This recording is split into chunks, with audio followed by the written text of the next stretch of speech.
नमस्कार दोस्तों, आपका स्वागत है अपने यूट्यूब चैनल एस के स्टडी जोन पर। और आज हम नया प्रैक्टिस सेट नंबर 7 और इस प्रैक्टिस सेट में हम प्रेसिडेंट और वाइस प्रेसिडेंट के कुछ क्वेश्चंस हैं उनके बारे में चर्चा करेंगे। और ये सभी क्वेश्चंस PYQ हैं जो प्रीवियस एग्जाम में पूछे गए हैं। ठीक है, आइए चलिए शुरू करते हैं। Question number 1। तो क्वेश्चन नंबर 1, भारतीय संविधान के किस अनुच्छेद के तहत संघ की कार्यकारी शक्ति राष्ट्रपति में निहित है, मतलब होती है। तो इसका जो ऑप्शन है, option number A article 55, article 56, article 53 और आर्टिकल 58। तो सबसे पहले बात करेंगे राष्ट्रपति। ठीक है, तो हमारा राष्ट्रपति है, जो राष्ट्रपति है उसके जो आर्टिकल हैं कौन से भाग में है पहले, तो हमारा कौन से भाग में है, ये हमारा भाग 5th में है। ठीक है, अभी हम मोटा देखेंगे इसमें। ये भाग 5th में है और भाग 5th के अध्याय 1 किसमें, अध्याय 1 में है। ठीक है, भाग 5th के हैं 5 अध्याय हैं, अध्याय 1, 2, 3, 4, 5। ठीक है, तो अध्याय 1 में राष्ट्रपति के बारे में आर्टिकल्स दिए हैं। तो इसके जो आर्टिकल्स हैं वो कहाँ से कहाँ तक हैं, वो हमारे आर्टिकल्स हैं, वो हैं हमारे आर्टिकल 52 से 62 तक। ठीक है, ये हमारे प्रेसिडेंट के आर्टिकल्स हैं। और इसके बाद आर्टिकल नंबर 63 से लेके 71 तक ये हमारे वाइस प्रेसिडेंट के आर्टिकल हैं। ठीक है, ये किसके हैं, प्रेसिडेंट और हमारे वाइस प्रेसिडेंट। ठीक है, और अध्याय 1 में प्रेसिडेंट आ गया, वाइस प्रेसिडेंट आ गया, और इसमें क्या आता है, और इसमें आता है हमारा प्रधानमंत्री, प्राइम मिनिस्टर। ठीक है, इसके बाद इसमें आता है कैबिनेट। ठीक है, ठीक है, और इसमें ही आता है हमारा अटॉर्नी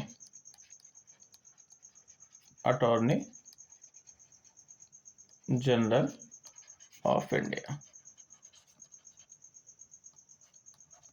ठीक है, तो हमारे अध्याय 1 में जो बात होती है वो होती है हमारा प्रेसिडेंट की, वाइस प्रेसिडेंट की, प्राइम मिनिस्टर की और कैबिनेट मिनिस्टर की, और हमारे अटॉर्नी जनरल ऑफ इंडिया। ठीक है, आई होप यहाँ तक आपको क्लियर होगा। तो बात कर रहा है संघ की कार्यकारी शक्ति राष्ट्रपति में निहित होती है। तो जो हमारा आर्टिकल नंबर 53 है, आर्टिकल नंबर 53 बोलता है हमारा जो संघ की कार्यपालिका शक्ति है वो राष्ट्रपति में निहित होगी। ठीक है, और जो 52 है, तो जो 52 क्या बोलता है, भारत का एक राष्ट्रपति होगा। क्या होगा, भारत का एक राष्ट्रपति होगा।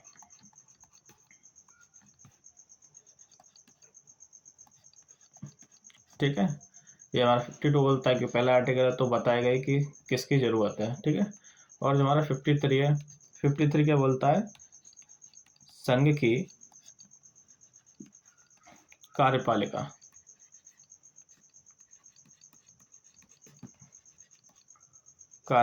शक्ति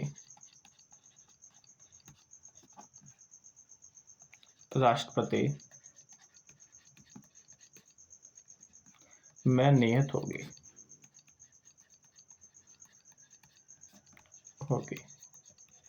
ठीक है, जो हमारा राष्ट्रपति होगा वो सभी जो हमारी रक्षा बल हैं, सेना, नौसेना, वायुसेना, इन सब का क्या होगा, सर्वोच्च कमांडर होगा। ठीक है, कौन होगा, ये हमारा सर्वोच्च कमांडर होगा राष्ट्रपति, हमारा 53। ठीक है, आगे बढ़ते हैं नेक्स्ट पे। संविधान का कौन सा अनुच्छेद यह स्पष्ट रूप से प्रदान करता है कि राष्ट्रपति पुनः चुनाव के लिए पात्र होगा। तो इसके ऑप्शन है आर्टिकल 58, आर्टिकल 56, आर्टिकल 59 और आर्टिकल 57। तो हम बात करेंगे जो राष्ट्रपति का पुनः चुनाव के लिए पात्रता है वो हमारा आर्टिकल नंबर 57 में है। ये बात करता है कि राष्ट्रपति कितनी बार भी चुनाव लड़ सकता है। ठीक है, अपने इंडिया में। लेकिन इसका यूएसए में बात करेंगे तो यूएसए में क्या है, जो मैक्सिमम कार्यकाल है वो 2 कार्यकाल तक ही सर्व कर सकता है अमेरिका में। ठीक है, तो हमारा 57 किसकी बात करता है? 57 बात करता है हमारे राष्ट्रपति पुनः चुनाव के लिए पात्र होगा। ठीक है, हम बात करें 58 की, तो 58 क्या बोलता है? 58 बोलता है कि राष्ट्रपति के रूप में चुने, ठीक है, किसमें लिख दे रहा हूं, राष्ट्रपति के रूप में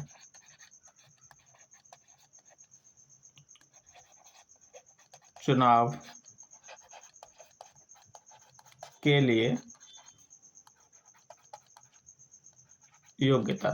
ठीक है, जो हमारा आर्टिकल नंबर 58 है वो बोलता है राष्ट्रपति के लिए चुनाव के लिए योग्यता। तो क्या क्या योग्यता होनी चाहिए? सबसे पहली बात है वो इंडियन सिटीजनशिप होना चाहिए, मतलब भारत का नागरिक होना चाहिए। सेकंड बात करूंगा तो उसकी जो उम्र होनी चाहिए, न्यूनतम उम्र 35 होनी चाहिए। ठीक है, और तीसरी चीज, तो तीसरा पॉइंट है इसमें, तीसरा पॉइंट है लोकसभा के सदस्य के रूप में उसे चुने जाने योग्य होना चाहिए। ठीक है, और जो हमारा मेन पॉइंट है, मेन पॉइंट क्या है? वह किसी भी लाभ के पद पर कार्यरत नहीं होना चाहिए। ठीक है, तो हमारा 58 क्लियर है। 57 मैं आपको बता चुका हूँ। 56 क्या कहता है? जो 56 है, 56 बताता है कि राष्ट्रपति का कार्यकाल कितना है, कार्यकाल कितना रहेगा। तो कार्यकाल कितना रहता है हमारा? 5 वर्ष रहता है। ठीक है, आइए चलिए नेक्स्ट क्वेश्चन पे बढ़ते हैं आगे। भारतीय संविधान का कौन सा अनुच्छेद राष्ट्रपति द्वारा ली जाने वाली शपथ या प्रतिज्ञा के बारे में बताता है? ठीक है, तो जो हमारा इसका जो करेक्ट आंसर होगा आर्टिकल नंबर 60 होगा। ठीक है, तो हमारा जो आर्टिकल नंबर 60 है वो हमारी बताता है कि शपथ और प्रतिज्ञा के बारे में बताता है। किसके बारे में बताता है? हमारा राष्ट्रपति द्वारा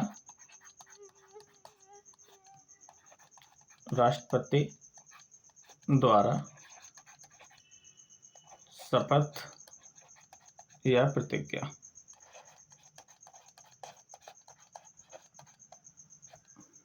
ठीक है, ज्ञान के बारे में बताता है। ठीक है, आर्टिकल नंबर 56 का मैं आपको बता चुका हूँ, किसके बारे में बताता है? कार्यकाल, कार्यकाल के बारे में बताता है। और हमारा 72 है, 72 है, ये हमारे राष्ट्रपति द्वारा कुछ शक्तियां रहती हैं, क्षमादान शक्तियां बोलते हैं, सी पार्डनिंग पावर। ठीक है, तो ये 72 है, ये क्या बताता है? हमारा राष्ट्रपति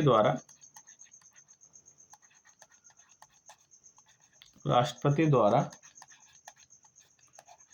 क्षमादान शक्ति। ठीक है, ये कितने टाइप से राष्ट्रपति क्षमा कर सकता है? ठीक है, तो इसका हम डिस्कस आगे करेंगे, ये कितनी क्षमादान शक्ति राष्ट्रपति के पास होती हैं। वैसे तो मैं आपको ऐसे ही बता दे रहा हूँ, 5 प्रकार की शक्तियाँ होती हैं। ठीक है, तो इसका डिस्कशन हम आगे क्वेश्चन में करेंगे। ठीक है, तो बढ़ते हैं नेक्स्ट क्वेश्चन पे। क्वेश्चन नंबर 4, कौन सा अनुच्छेद राष्ट्रपति के चुनाव से संबंधित है? ठीक है, तो मैं 72 में बता चुका था, क्या है इसमें? क्षमादान शक्ति।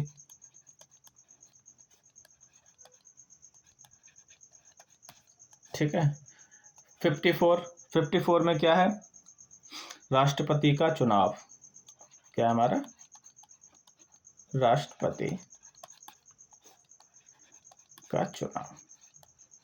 तो इसका करेक्ट आंसर तो यही हो जाएगा। और हमारा 74 हम आगे इसमें प्राइम मिनिस्टर वाले में पढ़ेंगे, और 66 हम वाइस प्रेसिडेंट के बारे में पढ़ेंगे, तो इसको आगे ही डिस्कस करेंगे। ठीक है, तो इसका जो करेक्ट आंसर होगा 54 हो जाएगा। ठीक है, भारतीय संविधान का कौन सा भाग कार्यपालिका के प्रावधानों को शामिल करता है? तो हमारा क्वेश्चन नंबर 5 है, वो हमारा, इसका जो करेक्ट आंसर होगा भाग 5। मैं आपको बता चुका हूँ, जो हमारा भाग कौन सा? भाग 5 है, जो इसका वर्गीकरण कैसे किया गया है। ठीक है, तो इसका जो वर्गीकरण है वो इस टाइप से किया गया है। जो भाग 5 में क्या है? यूनियन, क्या हमारा? संघ। ठीक है, इसके कितने अध्याय हैं? इसके जो अध्याय हैं वो मेरे कितने अध्याय? 5, 1 2 3 4 और 5। पहले अध्याय में क्या आता है? पहले में आता है संघ कार्यपालिका,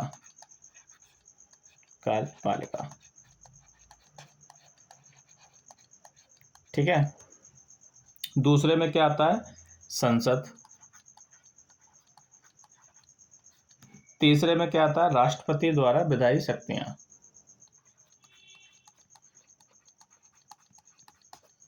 राष्ट्रपति द्वारा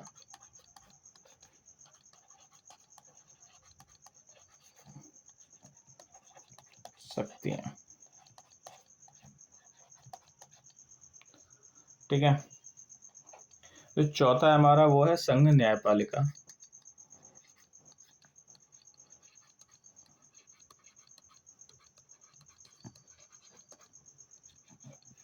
पांचवा हमारा वो है कैग। ठीक है, इसका मतलब हिंदी में मतलब रहता है भारत के नियंत्रक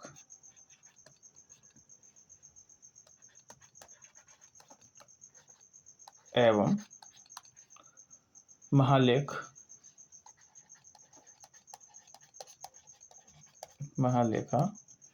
परीक्षक। ठीक है।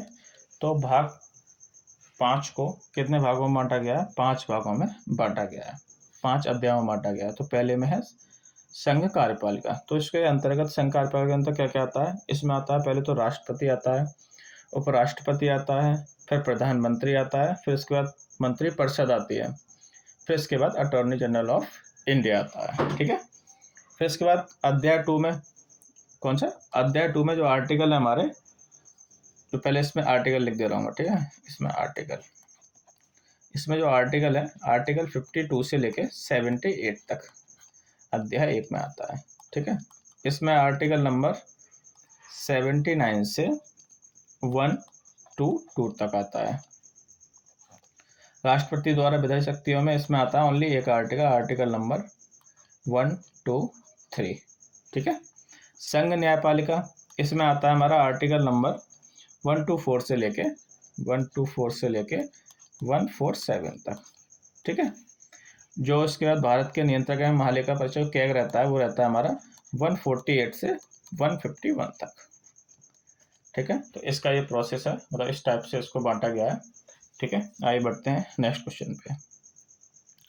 भारतीय संविधान का कौन सा अनुच्छेद संघ कार्यपालिका से संबंधित है?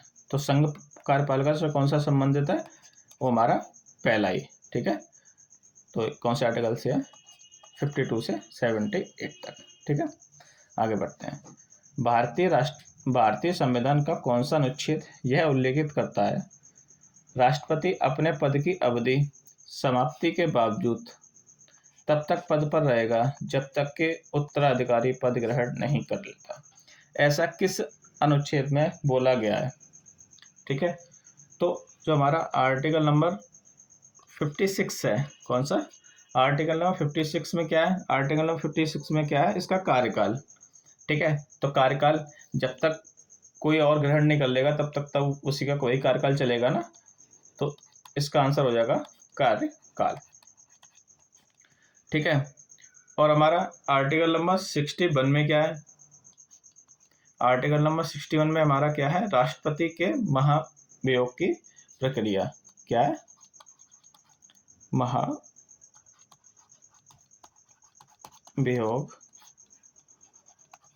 की प्रक्रिया।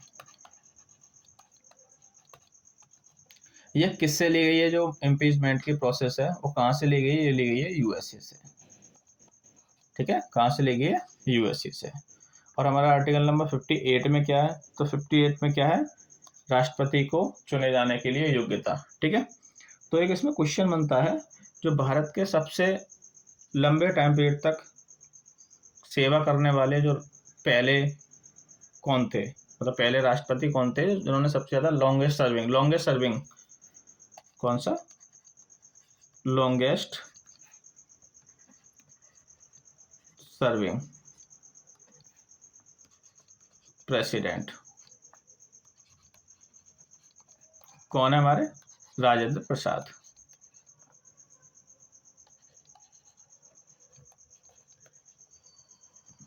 कौन है? हमारे राजेंद्र प्रसाद। ठीक है। ये हमारे सबसे ज्यादा लॉन्गेस्ट सर्विंग है। ये कब बने थे? हमारे 1950 में बने थे। कब तक थे? ये हमारे थे 1962 तक। ठीक है। आगे बढ़ते हैं नेक्स्ट क्वेश्चन पे। क्वेश्चन नंबर 8, भारतीय संविधान में कौन सा अनुच्छेद यह बताता है कि राष्ट्रपति के कार्यकाल की समाप्ति के कारण या उत्पन्न रिक्ति को भरने के लिए चुनाव कार्यकाल समाप्त होने से पहले पूरा किया जाना चाहिए? तो कौन बताएगा ये हमें? कौन बताएगा ये हमें? तो ये बताता है हमारा आर्टिकल नंबर 62 में ऐसा बोला गया है कि अगर राष्ट्रपति का कार्यकाल समाप्त होने वाला है या फिर किसी कारणवश उसका जो पद खाली हो गया तो उससे पहले चुनाव करा देना चाहिए। तो इसमें क्या कितना टाइम के भीतर चुनाव होना चाहिए? तो इसका जो है 6 माह, कितना 6 मंथ के भीतर चुनाव हो जाना चाहिए। अगर किसी कंडीशन बस अगर राष्ट्रपति का पद खाली हो जाता है तो उस पर जो कार्यरत रहेगा वो कौन रहेगा? वो रहेगा उस पर उपराष्ट्रपति। ठीक है, कौन रहेगा उस पर? उपराष्ट्रपति। इन केस अगर उपराष्ट्रपति भी उपलब्ध नहीं है तो हमारे वहाँ पे कौन कार्य करेगा? वहाँ करेंगे हमारे CGI, ठीक है, चीफ जस्टिस ऑफ इंडिया। ठीक है, क्लियर है यहाँ तक? ठीक, तो आगे बढ़ते हैं। भारत का राष्ट्रपति बनने के लिए किसी व्यक्ति को भारत का नागरिक होना चाहिए, यह किस अनुच्छेद में है? मैंने अभी डिस्कस किया था, ये हमारा आर्टिकल नंबर 58 में है। ठीक है, 56 में क्या है? 56 में इसका कार्यकाल है, और 60 में क्या है? इसकी ओथ एंड अफर्मेशन है, और 57 में क्या है? मतलब पुनः चुनाव के लिए कितनी बार पात्र हो सकता है। ठीक है, हमारा 57 में है। ठीक है, बढ़ते हैं नेक्स्ट क्वेश्चन पे। भारत के राष्ट्रपति को हटाने की प्रक्रिया का उल्लेख किस अनुच्छेद में है? तो मैंने अभी डिस्कस किया है पीछे, देखो, महाभियोग की प्रक्रिया किस में है? 61 में। तो ये उसका करेक्ट आंसर हो जाएगा, ऑप्शन नंबर डी हो जाएगा 61 में। ठीक है, तो इसमें मेन चीज आती है कि राष्ट्रपति को हटाने के लिए कौन कौन से लोग महाभियोग में भाग लेते हैं। ठीक है, तो जितने भी निर्वाचित और नॉमिनेटेड MLAs हैं वो इसमें सांसद हैं जो भी, वो सभी भाग लेते हैं। ठीक है, इसमें नॉमिनेटेड और निर्वाचित दोनों इस प्रक्रिया में भाग लेते हैं। ठीक है, 60 का मैं आपको बता ही चुका हूँ, ओथ एंड अफर्मेशन में रहता है, और 59 का पता ही है आपको, राष्ट्रपति पद के लिए शर्तें क्या क्या चाहिए। 62 में अगर राष्ट्रपति का पद खाली है तो उसे कितने टाइम के भीतर भरना पड़ेगा, कितने टाइम के अंदर चुनाव कराना पड़ेगा, इस आर्टिकल में बताया जाता है। बढ़ते हैं नेक्स्ट क्वेश्चन पे। भारतीय संविधान का आर्टिकल 57 क्या कहता है? तुम्हारा 57 क्या है? 57 कहता है राष्ट्रपति के लिए पुनः निर्वाचन के लिए पात्रता। ठीक है, यही तो बात है ना। 57 क्या बोलता है? राष्ट्रपति के लिए पुनः निर्वाचन के लिए पात्रता। तो चलिए ऑप्शन पढ़ के देखते हैं इसके क्या क्या है। कोई भी व्यक्ति जो राष्ट्रपति पद धारण कर चुका है या अन्य प्रावधानों के अधीन पुनः चुनाव के लिए पात्र होगा। बिल्कुल सही बात है। संघ की कार्यकारी शक्ति राष्ट्रपति में नियत होती है। ये किस आर्टिकल की बात आ गई? ये आर्टिकल नंबर 53 की बात आ गई। तो ये तो होगा नहीं। राष्ट्रपति अपने पद धारण करने की तिथि से 5 वर्ष की अवधि तक पद धारण करेगा। ये किसकी बात आ गई? ये बात आ गई आर्टिकल नंबर 56 की। तो ये भी नहीं होगा। तो ऑप्शन नंबर डी क्या कह रहा है? राष्ट्रपति द्वारा चुनाव संसद में दोनों सदनों के निर्वाचित सदस्यों और राज्यों के विधानसभाओं से निर्वाचित सदस्यों द्वारा किया जाएगा। तो ये भी नहीं होगा। तो इसका करेक्ट आंसर हो जाएगा ऑप्शन नंबर ए, इसका जो करेक्ट आंसर होगा। ठीक है, बढ़ते हैं नेक्स्ट क्वेश्चन पे। भारतीय संविधान के अनुच्छेद 58 के अनुसार कोई भी व्यक्ति राष्ट्रपति पद पर तभी पात्र होगा जब वह भारत का नागरिक होगा।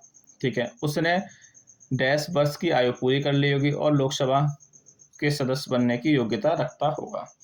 तो ये आर्टिकल नंबर 58 में ऐसा ही बोला गया है। ठीक है, ये सारी बातें बोली गई। तो उसने कितनी उम्र की बात करी गई है? तो हमारी उसकी न्यूनतम उम्र होनी चाहिए 35। आपातकाल के दौरान असाधारण शक्तियां निम्नलिखित में से किसके पास होती हैं? ऑप्शन है प्रधानमंत्री, राष्ट्रपति, मुख्य न्यायाधीश और राज्यपाल। तो इसका करेक्ट आंसर होगा वो होगा हमारा ऑप्शन नंबर बी, राष्ट्रपति के पास असाधारण शक्तियां होती हैं। जब राष्ट्रपति शासन लगता है, राष्ट्रपति शासन आर्टिकल नंबर 56 में है। कौन सा है? जो हमारा प्रेसिडेंट रूल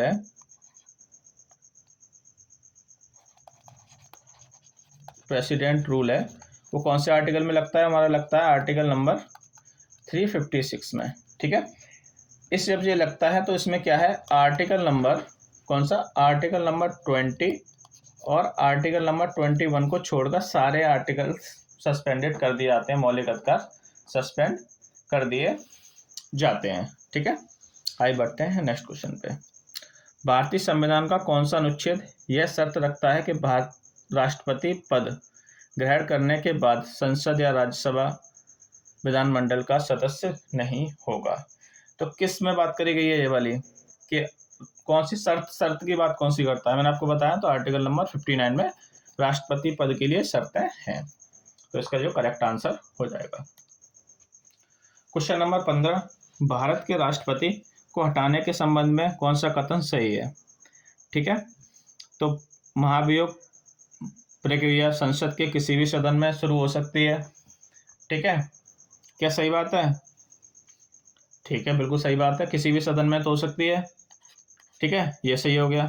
महाभियोग प्रस्ताव के सदन में पेश किया जाता है, उसमें 1/3 सदस्यों द्वारा हस्ताक्षर होना चाहिए। तो ऐसा कुछ है क्या? ऐसा तो नहीं है, क्योंकि इसमें क्या है, सदस्य के 1/4, कितना, सदस्य के 1/4 सदस्यों का सिग्नेचर चाहिए रहता है। ठीक है, महाभियोग प्रक्रिया में राष्ट्रपति के 30 दिनों का नोटिस दिया चाहिए, नहीं, कितने दिनों का नोटिस होना चाहिए? 14 दिनों का नोटिस होना चाहिए।